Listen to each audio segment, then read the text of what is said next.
மலேசிய போலீசும் ஆஸ்திரேலிய போலீசும் இணைந்து அம்பாங் ஜெயாவில் உள்ள ஒரு கடை வீட்டை சோதனையிட்டதில் 8,83,093 ரிங்கிட் மதிப்பிலான பல்வேறு வகை போதைப் பொருட்கள் கைப்பற்றப்பட்டன. அவற்றின் எடை 25 கிலோகிராமுக்கும் கூடுதலாக இருக்கலாம் என கூறப்படுகிறது.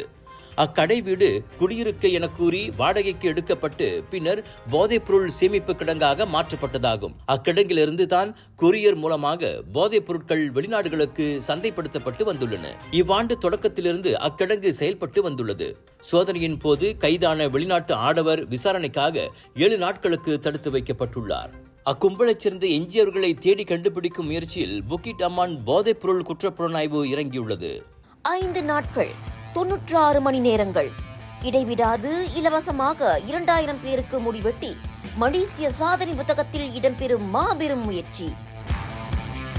வாருங்கள், முடித்திருத்தி நீங்களும் இச்சாதனைக்கு வித்திடுங்கள்.